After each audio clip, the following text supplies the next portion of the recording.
Gavampati arose from his seat, bowed at the Buddha's feet, and said to the Buddha, I have mouth karma created from a past offense. I slighted a Shramana, and in life after life, I've had this cow-cut sickness. Then the first common touched me, the mind growled Dharma door of the purity of a single flavor. My thought was extinguished.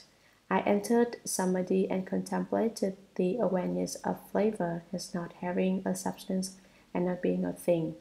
As a result, my mind transcended all worldly outflows. Internally, I was freed of body and mind, and externally, I abandoned the world. I left the three existences far behind, just like a bird released from its cage. I separated from filth and wiped out defilements, and so my Dharma eye became pure and I accomplished Arhatship. The first common certified me in person as having ascended to the path beyond learning. The Buddha asks about perfect penetration. As I have been certified to it, returning flavor and turning awareness around is the superior method. Pilindavata rose from his seat, bowed at the Buddha's feet, and said to the Buddha, When I first left home to follow the Buddha and enter the way, I often heard the thirst come one explain that there is nothing in this world that brings happiness. Once when I was begging in the city, I was reflecting on this Dharma door and did not notice a poisonous thorn on the road until it had pricked my foot. My entire body experienced physical pain, but my mind also had an awareness. Though it was aware of strong pain and recognized the feeling of pain, I knew that in my pure heart there was neither pain nor awareness of pain.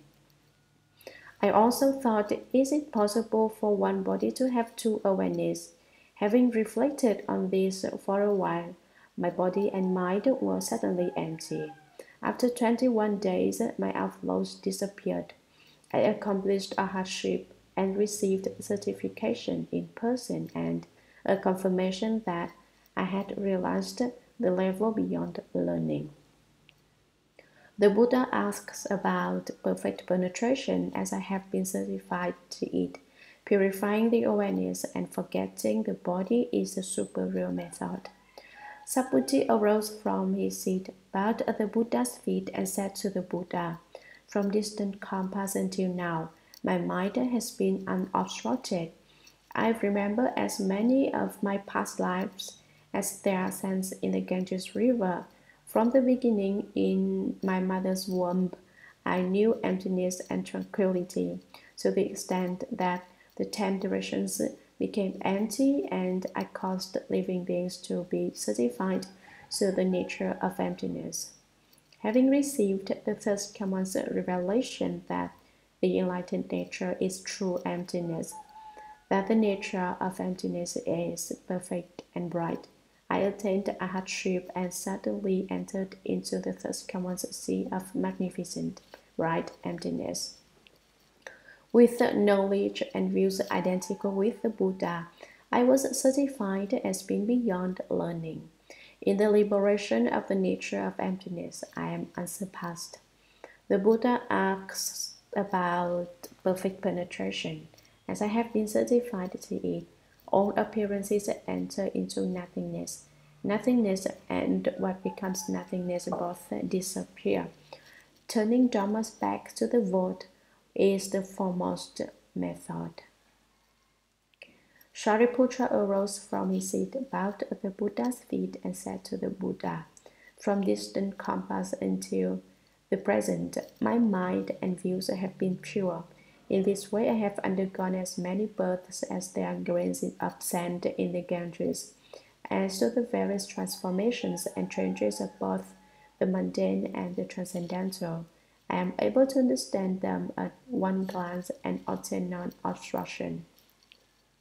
Once I met the Kashyyapas on the road, I walked along with the brothers. They spoke about causes and conditions, and I awakened to the boundlessness of my mind. I followed the Buddha and left the home life. My seeing awareness became bright and perfect. I obtained fearlessness and became an Arhat. As one of the Buddha's elder disciples, I am born from the Buddha's mouth, transformationally born from the Dharma. The Buddha asks about perfect penetration, as I have been certified to it, for the mind and the thing to emit light, and for the light to reach throughout. Knowing and seeing is the foremost method. Universal worthy Bodhisattva arose from his seat, bowed at the Buddha's feet, and said to the Buddha, I have been a Dharma prince with as many thirst come ones as there are sands in the Ganges. The thirst come ones of the 10 directions tell their disciples who have the rules of a Bodhisattva, who cultivate the universal worthy conduct, which is named after me. World-honored one, I use my mind to listen and distinguish the knowledge and views of living beings.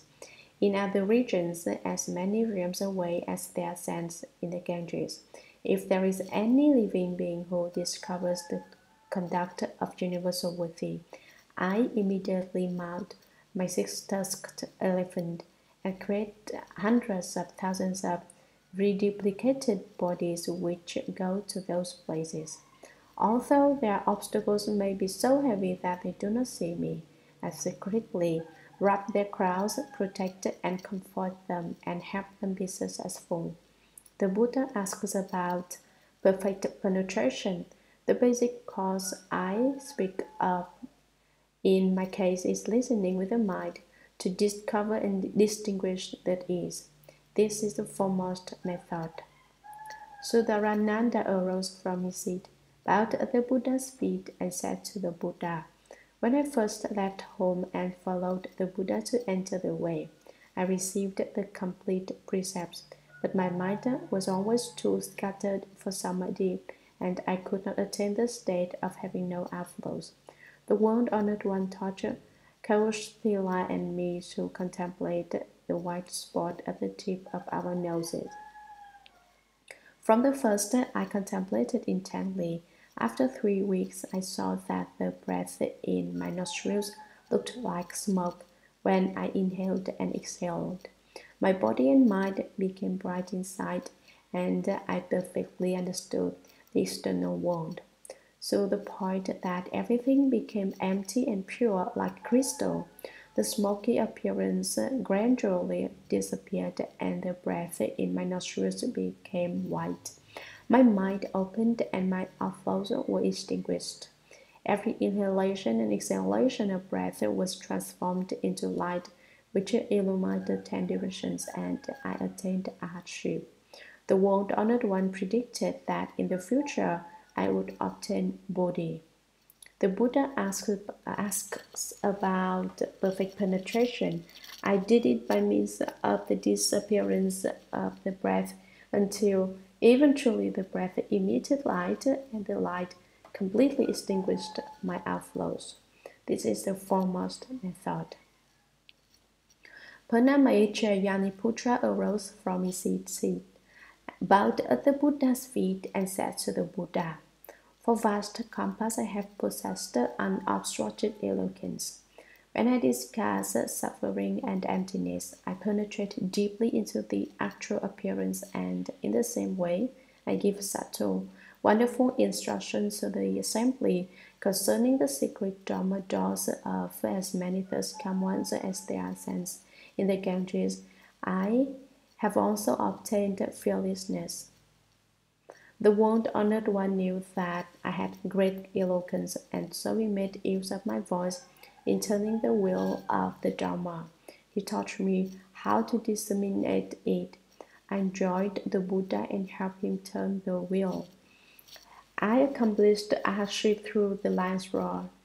The world-honored one certified me as being foremost in speaking Dharma. The Buddha asked about perfect penetration. I used the sound of Dharma to subdue demons and adversaries and melt away my outflows. This is the foremost method. Upali arose from his seat, bowed at the Buddha's feet, and said to the Buddha, I followed the Buddha in person when he fled the city and left the home life. I observed the thirst command until 6 years of diligent asceticism. I watched the thirst command subdue all the demons, control adherents of external paths, and become liberated from all outflows which were based on worldly desire and greed. I based myself on the Buddha's teaching of precepts encompassing the 3,000 awesome deportments and the 80,000 subtle aspects. Both my direct karma and my contributing karma became pure. My body and mind became tranquil, and I accomplished arhatship. In the first Commons Assembly, I am a governor of the law. The Buddha himself certified my mind's upholding the precepts and my genuine cultivation of them. I am considered a leader of the assembly. The Buddha asks about perfect penetration. I disciplined the body until the body attained ease and comfort. Then I disciplined the mind until the mind attained penetrating clarity. After that, the body and mind experienced keen and thorough absorption. This is the foremost method. Great Maudgalyayana arose from his seat, bowed at the Buddha's feet, and said to the Buddha, Once, when I was out on the road begging for food, I met the three Kashyapa brothers, Uruvilpa, Gaya, and Nadi, who proclaimed for me the first command's profound principle of causes and conditions. I immediately brought forth resolve and obtained great understanding. The first command accepted me, and the kashaya was on my body, and my hair fell out by itself. I roamed in the 10 directions, having no impeding obstructions. I discovered my spiritual penetrations, which I esteemed as unsurpassed, and I accomplished arhatship. Not only the world-honored one, but the first commands of the 10 directions praised my spiritual powers as perfectly clear and pure, masterful and fearless. The Buddha asks about perfect penetration. By means of a spiral-like attention to the profound, the light of my mind was revealed, just as the muddy water clears. Eventually, it became pure and dazzling. This is the foremost method. Ushusma came before the Buddha, put his palms together, bowed at the Buddha's feet, and said to the Buddha, I can still remember how many kalpas ago I was filled with excessive greed and desire. There was a Buddha in the world named King of Emptiness. He said that people with too much desire turn into a raging mass of fire. He taught me to contemplate the coolness and warmth throughout my entire body. A spiritual light coalesced inside and transformed my thoughts of excessive lust into the fire of wisdom. After that, when any of the Buddhas summoned me, they used the name Firehead. From the strength of the firelight samadhi, I accomplished arhatship. I made a great vow that when each of the Buddhas accomplishes the way, I will be a powerful knight and in person subdue the demon's hatred. The Buddha asks about perfect penetration.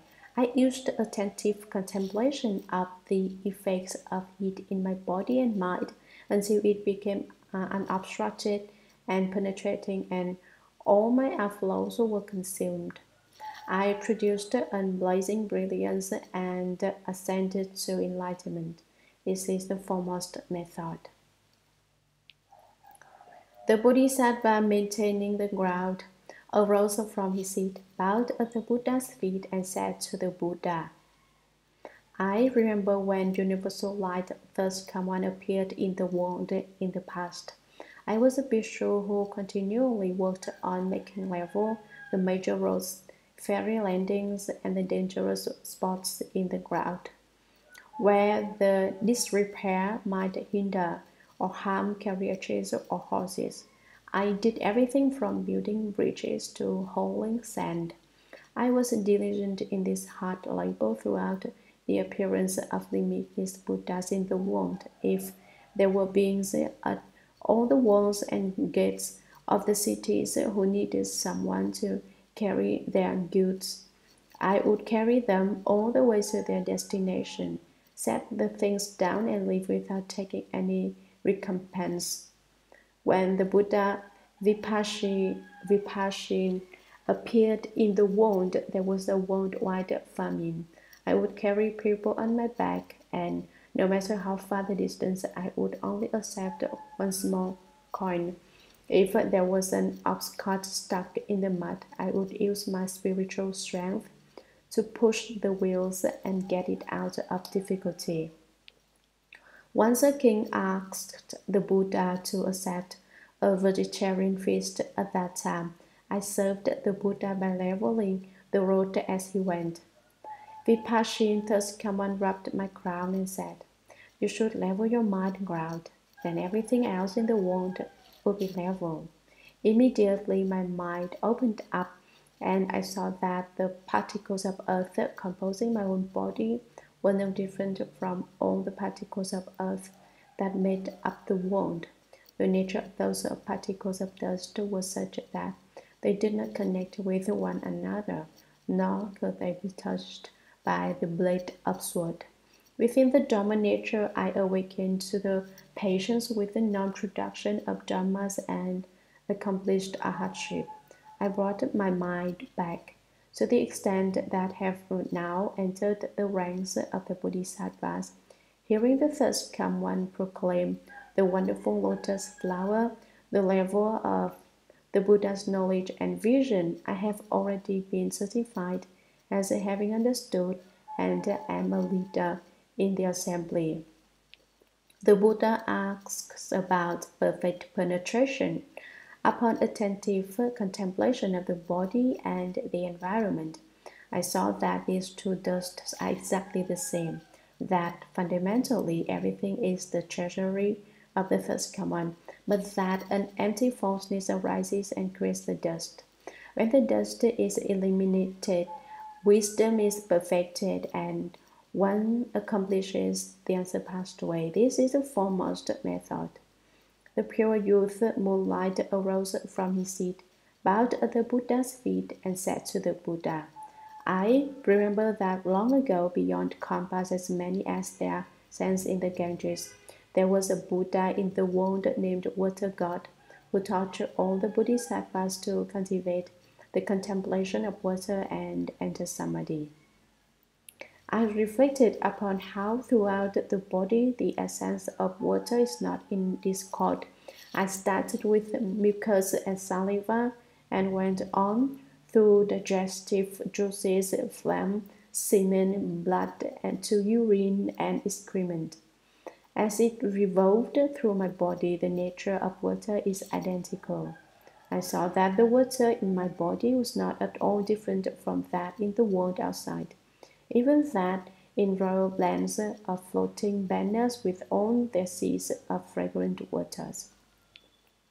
At that time, when I first succeeded in the contemplation of water, I could see only water. I still had not gotten beyond my physical body. I was a bhikshu then, and once when I was in dhyana repose in my room, a disciple of mine peeked in the window and saw only pure water there, which filled the entire room. He saw nothing else. The lad was young, and not knowing any better, he picked up a tine and tossed it into the water. It hit the water with a plunk. He gazed around and then left. When I came out of concentration, I was suddenly aware of a pain in my heart, and I felt like Shariputra must have felt when he met that cruel ghost. I thought to myself, I am already an Arhat and have long since abandoned conditions that bring on illness. Why is it that today I suddenly have a pain in my heart? Am I about to lose the position of non-retreat? Just then the young lady came promptly to me and related what had happened. I quickly said to him, "When you see the water again, you may open the door, wade into the water, and remove the tile."